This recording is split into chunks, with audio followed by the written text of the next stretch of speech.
श्री कृष्ण नाम लेते ही मन में एक चित्र उभरता है। नीले रंग का बालक, हाथ में बांसुरी, सिर पर मोर मुकुट। लेकिन क्या हम जानते हैं कि कृष्ण सिर्फ एक योद्धा, राजनेता या भगवान ही नहीं थे, वे सच्चे प्रेम के सबसे गहरे अर्थ को जीने वाले एक महान आत्मा थे।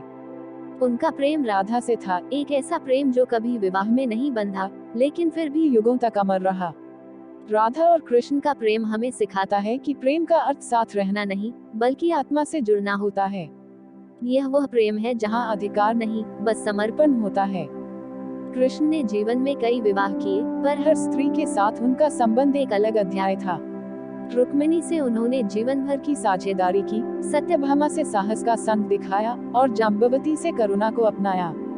लेकिन किसी से भी उनका प्रेम स्वार्थ पर आधारित नहीं था। उन्होंने हर रिश्ते में यह सिखाया कि प्रेम केवल आकर्षण नहीं, बल्कि समझदारी, सम्मान और समर्पण होता है।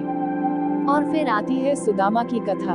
एक निर्धन ब्राह्मण जो बिना कुछ लिए अपने पुराने मित्र कृष्ण से मिलने द्वारका पहुंचता है, और जब कृष्ण उसे देखते हैं तो राजमहल छोड़कर दौड़ पड़ते हैं, अपने दोस्त को गले लगाने, उसके पांव धोने, उसके आंसू पोंछने।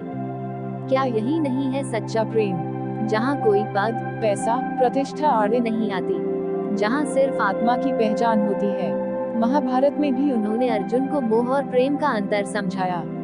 कृष्ण ने कहा, जो प्रेम करता है वो बांधता नहीं। सच्चा प्रेम तो वह है जो अपने प्रिय को सही राह दिखाए, भले ही वह राह कठिन हो।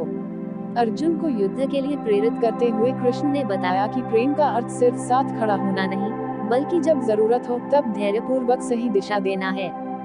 श्री कृष्ण ने कभी प्रेम को परिभाषित नहीं किया, उन्होंने बस उसे जिया। उन्होंने दिखाया कि प्रेम का सर्वोच्च रूप है त्याग, कर्तव्य और समर्पण। आज जब हम प्रेम को पाने की चीज समझते हैं, कृष्ण हमें याद दिलाते हैं, प्रेम वो है जो कुछ चाहता नहीं, बस देता है। प्रेम वो है जो शरीर से नहीं, आत्मा से होता है। प्रेम वो है जो अमर होता है, भले ही साथ ना हो।